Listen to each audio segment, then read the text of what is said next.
If you want to change the world, start off by making your bed. If you make your bed every morning, you will have accomplished the first task of the day. It will give you a small sense of pride, and it will encourage you to do another task, and another, and another. And by the end of the day, that one task completed will have turned into many tasks completed. Making your bed will also reinforce the fact that the little things in life matter.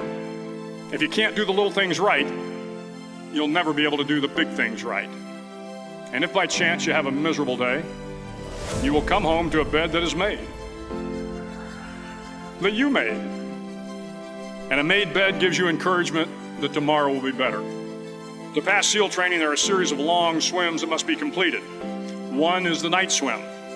Before the swim, the instructors joyfully brief the students on all the species of sharks that inhabit the waters off San Clemente. They assure you, however, that no student has ever been eaten by a shark, at least not that they can remember. But you are also taught that if a shark begins to circle your position, stand your ground. Do not swim away. Do not act afraid. And if the shark, hungry for a midnight snack, darts towards you, then summons up all your strength and punch him in the snout, and he will turn and swim away. There are a lot of sharks in the world. If you hope to complete the swim, you will have to deal with them. So if you want to change the world, don't back down from the sharks. Over a few weeks of difficult training, my SEAL class, which started with 150 men, was down to just 42.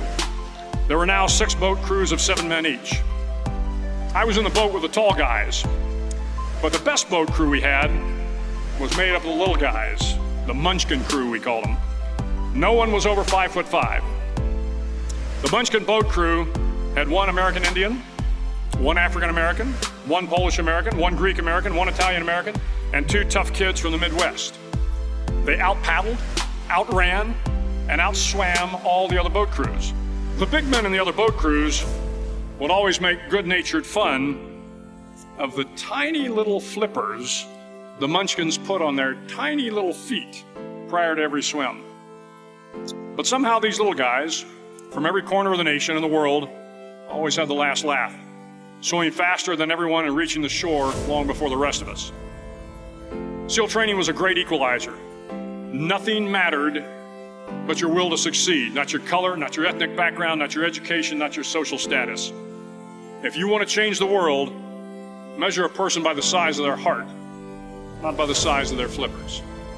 The 9th week of training is referred to as Hell Week. It is 6 days of no sleep, constant physical and mental harassment, and 1 special day at the Mud Flats. The Mud Flats are an area between San Diego and Tijuana where the water runs off and creates the Tijuana Sloughs, a swampy patch of terrain where the mud will engulf you. It is on Wednesday of Hell Week that you paddle down to the Mud Flats and spend the next 15 hours trying to survive the freezing cold, the howling wind, and the incessant pressure to quit from the instructors.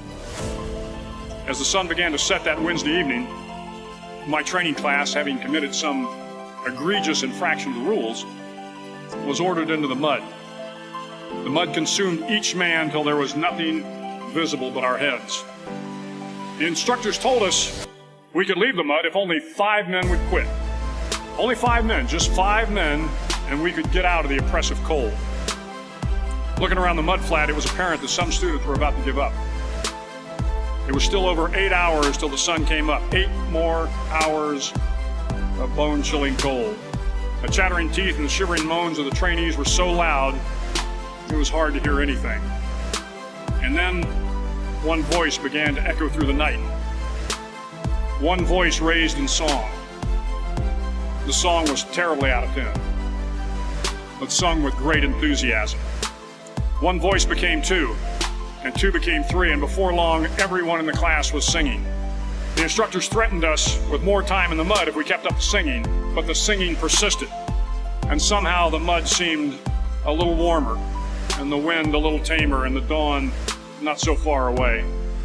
If I have learned anything in my time traveling the world, it is the power of hope. The power of one person, a Washington, a Lincoln, King, Mandela, and even a young girl from Pakistan, Malala. One person can change the world by giving people hope. So if you want to change the world, start each day with a task completed. Find someone to help you through life. Respect everyone. Know that life is not fair and that you will fail often. But if you take some risks, step up when the times are the toughest, face down the bullies, lift up the downtrodden, and never ever give up. If you do these things, the next generation and the generations that follow will live in a world far better than the one we have today. And what started here will indeed have changed the world for the better.